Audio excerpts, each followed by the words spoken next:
Estamos de volta com o programa Nossos Pesquisadores e continuando com o professor Sebastião. Professor, por que a luz é tão importante para a nossa vida?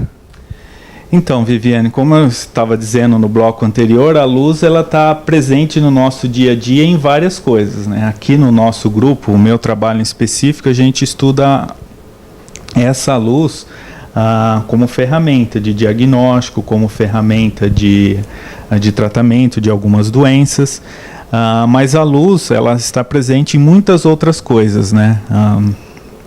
Hoje a gente, por exemplo, está gravando esse programa, o pessoal está assistindo, seja pela internet, seja pela TV a cabo, tudo isso é devido a desenvolvimentos tecnológicos da luz. Então a gente começa desde fontes de luz mais eficientes. Quem lembra, por exemplo, antigamente quando se ia fazer uma gravação, tinha uma lâmpada que se utilizava nas câmeras e tal, e aquela lâmpada esquentava muito, às vezes pegava até fogo, né? Hoje em dia se substituiu isso, então a gente tem fontes de luz mais eficientes que a gente chama de LEDs, então consegue ter uma boa emissão de luz, mas sem produzir tanto calor, que é o que a gente utiliza hoje em dia. Todo esse desenvolvimento de, por exemplo, de sensores para se captar a luz, hoje em dia todo mundo tem um celular com uma câmera super potente, e tudo isso é a luz no nosso dia a dia. Depois, como essa informação chega até a nossa casa, seja pela internet ou pela televisão, tudo isso tem lá uma fibra ótica, tem lasers envolvidos, tem LED. Depois a nossa televisão, a nossa tela do computador tem todo um desenvolvimento de ótica, de luz para mostrar as cores, para mostrar a imagem que a gente está vendo. Todo mundo quer uma televisão com super resolução, 4K, Full HD, mas tudo isso vem de desenvolvimentos de ótica, de se desenvolver primeiro sensores bem eficientes para, por exemplo, captar a imagem no escuro. Depois a gente tem o desenvolvimento de displays, né, de emissores de luz para se fazer produzir essa imagem. Então, esse é um exemplo da importância da luz no nosso dia a dia, né? Então, aqui em especial a gente, como eu já disse, utiliza a luz em algumas coisas da saúde, mas ela está presente em muitas outras coisas, né, no nosso cotidiano. Professor, por que 2015 ficou conhecido como o Ano Internacional da Luz? Então, em 2015, a gente, na verdade, comemorou alguns aniversários importantes, algumas datas aí redondas, né, de alguns acontecimentos passados importantes relacionados à ótica. Então, a gente celebrou em 2015 1000 anos do primeiro livro de um pesquisador árabe, do pesquisador Al-Hazen, que entendeu pela primeira vez o que era a luz, que na verdade a gente precisa ter uma fonte de luz, que a luz nesse nosso dia a dia que a gente está acostumado se propaga em linha reta, e é por isso que a gente tem, por exemplo, um fenômeno que a gente chama de câmara escura, que é o funcionamento do nosso olho, de outras câmeras. Tudo isso ele já lá 1000 anos atrás, aproximadamente, teve esse entendimento. E depois também, em 2015, a gente celebrou coisas importantes, como, por exemplo, o desenvolvimento da fibra ótica, também foi um aniversário importante. Então, em 2015, a gente teve alguns eventos importantes que a gente celebrou. E aí, por iniciativa de alguns cientistas no mundo e fazendo uma requisição à ONU, principalmente à Unesco, foi decidido que 2015 seria o ano onde a gente mostraria para a população, para o grande público, a importância da luz. Então, mostrar tudo isso que a gente está falando, dela no nosso dia a dia, da importância da luz na medicina, no diagnóstico e tratamento de doenças. Então, foi escolhido aquele ano de 2015 para a gente mostrar a importância da luz no nosso dia a dia, e aí foi escolhido esse ano porque tinha alguns aniversários aí importantes acontecendo naquele ano. E agora o dia 16 de maio é considerado o Dia Internacional da Luz. Qual o motivo? Então, aí esse Dia Internacional da Luz surgiu da comemoração desse Ano Internacional da Luz, né? Então, lá em 2015, a gente passou um ano todo fazendo atividades. Aqui em São Carlos a gente fez algumas atividades. Tiveram, por exemplo, a Universidade Federal de São Carlos organizou um importante evento da Sociedade Brasileira para o Progresso da Ciência, a SBPC. Então, a gente teve diversos eventos mostrando essa importância da luz no nosso dia a dia. Mas aí, a partir disso, a gente chegou à conclusão: olha, ter um ano é legal, mas a gente precisa estar reforçando e mostrando essa importância da luz para a população constantemente. E aí se decidiu criar um dia. Então, todo ano a gente vai celebrar um dia que a gente definiu aí como Dia Internacional da Luz, para ter algumas atividades, para mostrar para o público essa importância da luz. Então, não ficar só restrito ali a mostrar num ano. Então, aí, de novo, um grupo de cientistas no mundo fez uma solicitação novamente para a ONU, para a Unesco, e aí eles decidiram para o dia 16 de maio ser celebrado o Dia Internacional da Luz. E o porquê, então, que escolheram essa data, né? Na verdade, essa data mostra ou relembra o dia em que o primeiro laser funcionou. A gente falou ali um pouco de fontes de luz anteriormente. A gente está acostumado, né? O grande público, a luz de uma lâmpada, a luz de um LED, a luz solar, mas existe um tipo especial de luz, que é o que a gente chama de luz laser, ou a luz de um laser, que, na verdade, o desenvolvimento teórico começou lá com Einstein, no começo do século passado, em torno de 1900 e alguma coisa. E aí depois outros pesquisadores importantes foram desenvolvendo essa teoria, mas somente em 1960, no dia 16 de maio, é que funcionou o primeiro laser. Um pesquisador nos Estados Unidos chamado Theodore Maiman, que operou, que fez funcionar o primeiro laser. Então, o dia 16 de maio a gente escolheu para celebrar e mostrar para o mundo a importância da luz, devido ao fato de que nesse dia, em 1960, funcionou o primeiro laser. E aí o laser, ele é uma fonte de luz bem importante, porque ela é uma fonte de luz que tem algumas características importantes.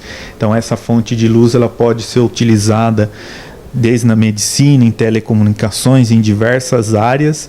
Então, a gente escolheu para celebrar devido ao funcionamento desse laser, mas só para reforçar que o Dia Internacional da Luz não se resume só ao laser, resume a todas as fontes de luz, a tudo o que a gente tem da luz no nosso dia a dia. Aí apenas escolheu esse 16 de maio, e aí por coincidência também, agora no mês de maio, a gente também tem um dia do físico, que é o dia 19 de maio, 19/5.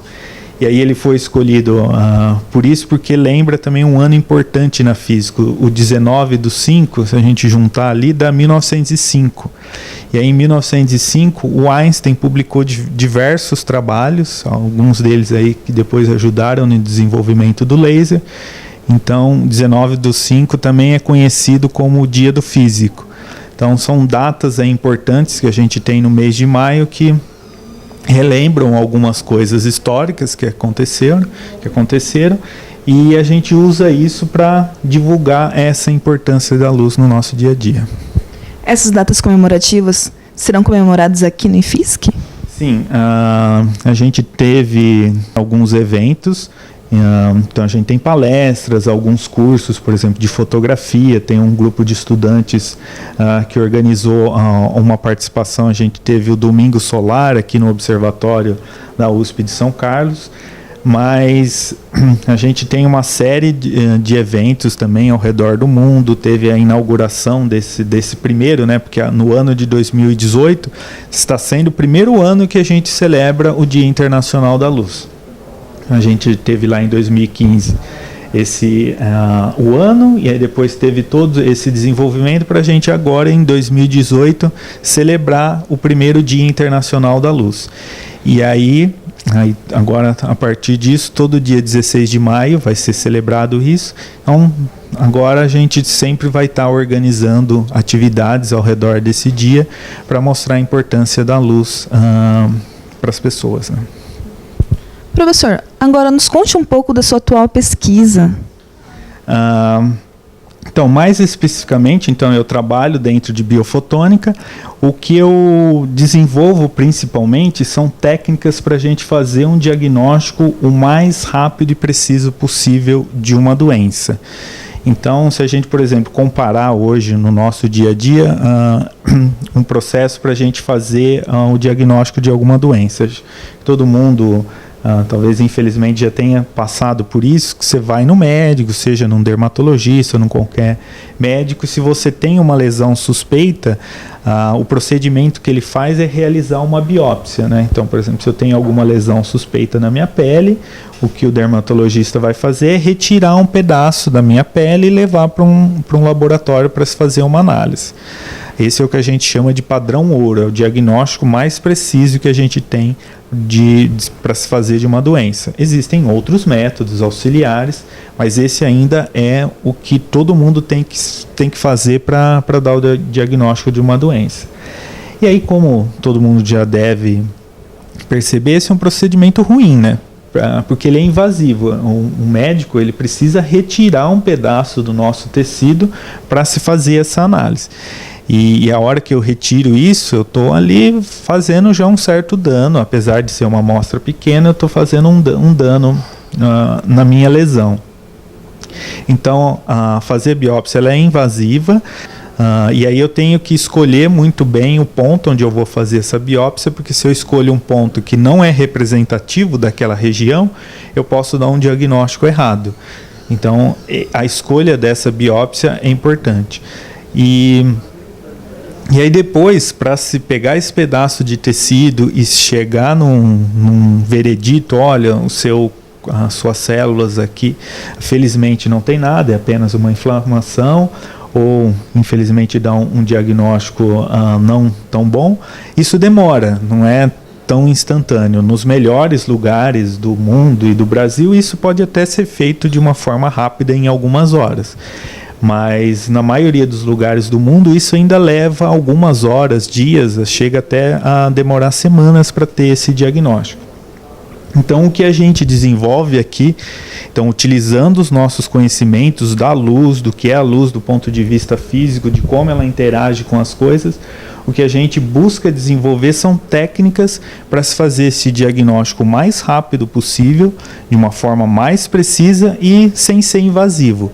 Então, o que a gente quer no futuro é, por exemplo, encostar algum laser, alguma luz no nosso tecido e já saber, olha, a condição das suas células é assim e você felizmente não tem nada, é apenas uma inflamação, alguma coisa nesse sentido.